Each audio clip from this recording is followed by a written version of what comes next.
Hey guys, I'm back with another book review video, and today we're going to be talking about American Gods by Neil Gaiman, and how this book is really good, and it gets me like more hard than when Belle Delphine makes.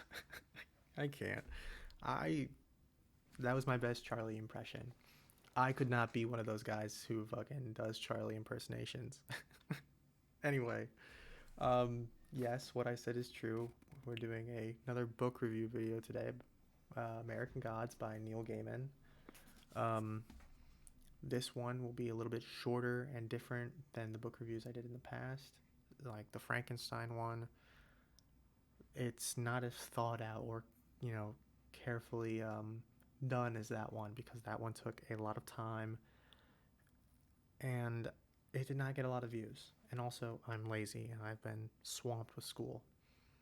So we're just gonna fucking wing it. Oh, yeah, baby. So, this book by Neil Gaiman, this is Neil Gaiman. He wrote Coraline. He wrote Good Omens. That's a show on Amazon Prime, I think. I don't know. He also wrote the Sandman graphic novels, which Netflix just adapted into a show, I'm pretty sure. Yes. Very popular author. I like his work. And I've had this book for years. Uh, God, I gotta stop picking up this book. I had this book for years, and I finally picked it up and read it and finished it in about 3 weeks. So I could not put it down. So if that tells you anything, it's an enjoyable book. It's a good read. Um, we're gonna give a loose description of the plot, no spoilers, and then we'll go and we'll talk about other things later on. So this book deals with a man named Shadow Moon, who's the main character. And if you can tell by the title, it deals with gods in America. Shocker. And basically, Shadow's life, the main character, Shadow, his life just gets like thrown upside fucking down and sideways, and shit hits the fan 10 times over with this guy. This guy's life fucking sucks. Um, yeah, so it deals with a lot of paganism and a lot of paganist religions, which, little context here from Google, if you don't know what paganism is, it's basically a religion that doesn't deal with the uh, the big three Abrahamic religions, you know, Christianity, Judaism, Islam. Um, so yeah, that's fucking fun and cool. So there's a lot of cool gods in this book. Yeah, I think okay. So we'll talk about themes, and then we'll talk about specific plot points after. That way, you know, people can kind of get like a good idea if they want to read this book or not. Um, Themes, in the most broad sense: immigrant story, coming to America, erasing your prejudices, finding your home, realizing that you're not the center of the universe, I guess. Yeah, it's a fantasy like action story. Now there's not like all encompassing action, you know, it's not Lord of the Rings. It's not like um a super heavy action book, but when there's action, there's action. Um Coming to America. I mean, there are literal parts in the book called Coming to America. Um it's an immigrant story. I mean, these are gods that are not from America, you know, like um it's like European pagan gods or African gods or Asian gods, whatever. They're immigrating to America in a sense, and it deals with a lot of immigrant stories and parallels. That I mean, I am a white man. Obviously, I can't speak on that too much, but only that I can imagine. Um, yes, but paganism, as a term as that I showed you on Google, it's a very broad term. Um, when I think of paganism, I think of specifically Eurocentric, like 1000 AD, um, Germanic, Scandinavian paganism, you know, like Norse pantheon or like, you know, Polish, you know, practices and, you know, stuff. But paganism is very, I mean, any religion that's not the big three, that's very broad. I mean, there's a point in the book where this character shows up, Kali from Hindu. I wanted to say it's Hindu. I just read about it a little bit ago, but I have very short term memory. She shows up in this book, and I can't speak on whether her depiction in the book is too accurate because I don't know a lot about um, Kali and Hindu mythology. But I will say that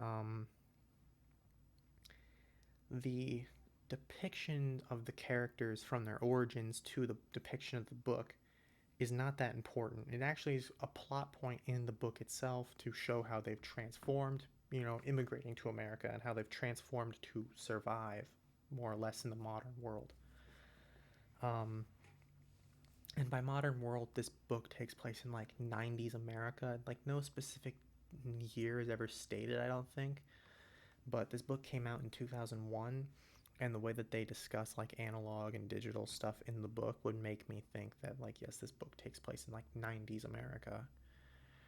Um yeah, so like the themes of like coming to America, immigrant story. The main character himself, he doesn't have a home. He moves around a lot as a kid. He has no parents, and the only semblance of a home um he loses at the very beginning of the book. So he's kind of like lost. So that like home parallel and being lost and being an immigrant is very, it's like at the core of this book. Coming to America, that's the book. Immigrant story, that's the book. It just happens to be delivered in a fashion of fantasy action. Um, so I think those are the themes. There's also, themes of like racial prejudice, sex prejudice, gender prejudice, whatever. Uh, Sexual orientation prejudice. And I can't speak on most of those. I can maybe speak on some of it, but like I can't speak on racial prejudice that much. Um, but the way that it does handle racial prejudice, it talks about like there's a very important part of the book, or not. There's a part of the book where there's this person who talks about slavers, and people getting, you know, West people getting enslaved from West Africa and delivered on boats to America, and it's graphic, but it's real. It's actually probably downplayed in the book because the real thing was obviously atrocious. Um, it talks about indigenous people of America and how they were forced out of their homes and how they have had to deal with terrible things, being relocated being relocated to reservations in America. I think, these are important conversations that the book does not like fully address on and be like this is bad, but it does like it delivers the message, obviously. Um, the book does use some graphic language, obviously, like with like when it talks about slavery, when it talks about murder, there's graphic depictions in the book, but also there's sex positivity. Like I said, there's like homophobia kind of rooted in the book. There's some things like that, sexism. There's a character who's working as like a prostitute, and she has an interaction with another character, a man, and she can does what I can only best describe as absorb him. She absorbs him, and I'm not going to say any more about that. And then there's another scene between a Muslim man from either Yemen or Oman, somewhere on the Saudi peninsula or the Arabian Peninsula, right? I I don't know. It's either Oman or Yemen, but I don't remember from the book. I guess I could look it up, but my point is, it's a Muslim man and a taxi driver share a intimate night in a hotel. um, and the language is very strong, I would say. So that's for you to discern at your own discretion whether it's bad or not. I don't think it's like bad. I mean, whatever. It's just like it's a book. It's reading. It's sex. Who cares?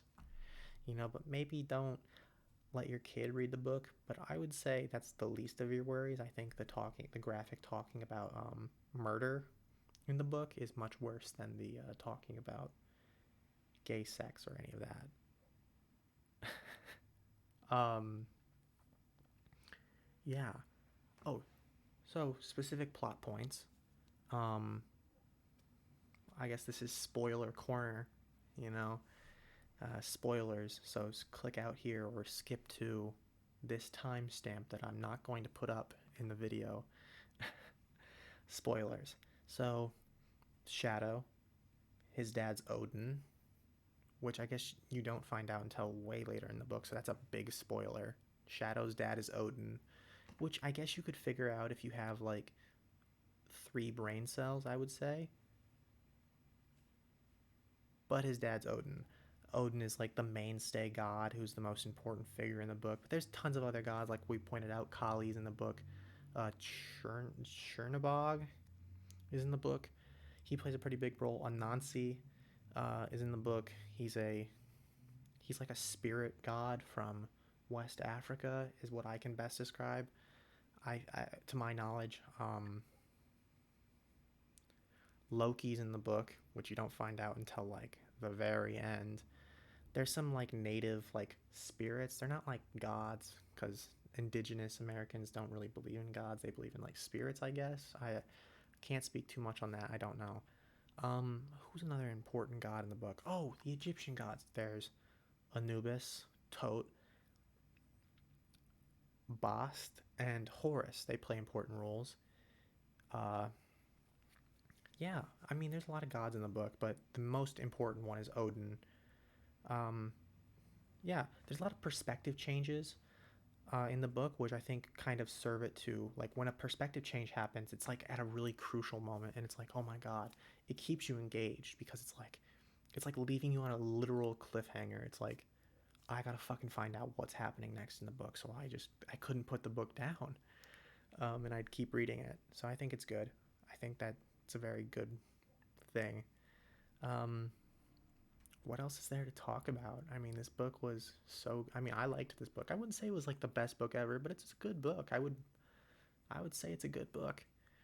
I guess enough about the book. We can talk about the TV show. It was adapted into a TV show that got 3 seasons. I'm pretty sure. I only watched like the first two. Um, it got canceled for the fourth, so it didn't get renewed for the fourth. It was on Stars. It's a good show. I would say its depiction was like semi accurate. I don't know. I don't think being true to the material is all necessarily important when you're making an adaptation of something. Like if it was a 1-to-1 adaptation, I would just rather read the book than watch the show. I don't know. It's like I already read the book. Why would I waste my time with the show? The show's not going to do anything new for me, you know? But maybe that's just me. Obviously, everyone has their own preferences, but the show's good. It got lower viewership, so it got canceled. So I don't know how good I can say it is. And also, I never finished it. I will say this guy did a fantastic performance. I hate, hate spiders. They scare the shit out of me. This guy, spoiler alert, his name's Anansi. As I mentioned earlier, he is a figure in the book. He's a spider. He's a spider god, right? His head turns into a giant fucking spider, which caught me off guard when I watched it. Um, but he gives a speech on a boat to a bunch of West African slaves as they're getting shipped, you know, kidnapped and shipped to America. And he gives a speech to them talking about how in a modern America they're going to face 400 years of, or in America they're going to face 400 years of oppression and then some. You know, how they're going to get murdered in the streets and stuff. And he apparently wrote that scene because it wasn't like it was, but it wasn't. I don't know. The scene he wrote the scene for the show, but apparently he kind of got some flack for it by the producers, and kind of was like forced out. I don't know. He's a great actor. Um, Great actor, I would say. That's really shitty what happened to him. Orlando Jones is his name, so shout out to Orlando Jones. That scene is it's aside from the part where his head turns into a spider, great scene, great scene. I don't even remember if his head turns into a spider in that specific scene, but he did a great job in that in that character, in that role. Um, so I guess we'll just kind of like end it off here. Uh, American Gods, this book. Um, would I recommend it? Yeah, sure. If you like fantasy, if you like, pagan gods and stuff, if you like learning about different cultures, it's pretty interesting. You know, it's like an it's a I mean, I would say it's a light book, had like 500 pages, but if that's me who reads a lot, more than the average person, right? If you haven't read in a while, maybe this is a good place to get back into reading. Maybe you'll find a new love for it. If you're getting the book for someone else, think about the strong language. That's at your discretion. I don't know. And again, I'm a white guy.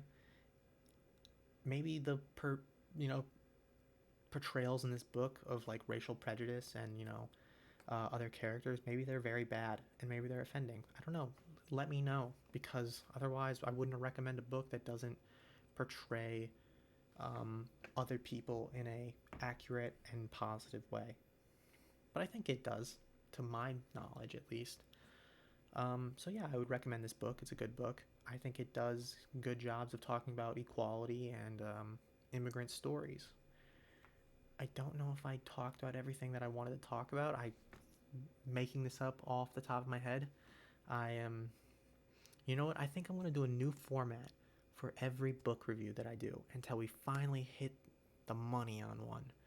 Because, I mean, this was kind of a fun format. I think I was able to, I think if I took more time to plan it out, I don't know. But I have a lot of books I've got more books to read and to talk about. So I keep buying new books. I don't need new books. That's not even all of them. I have like 50 more at my parents' house. So we have plenty of chances.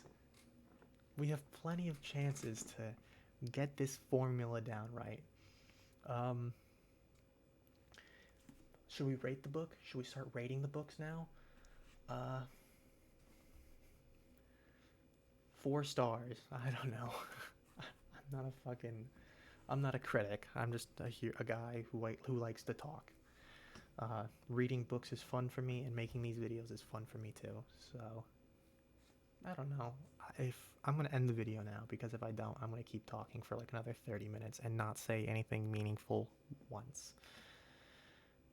Read American Gods, or don't. I don't care. I'm not gonna make any money if you do read it. So like, comment, hit that bell, subscribe, and I'll see you later.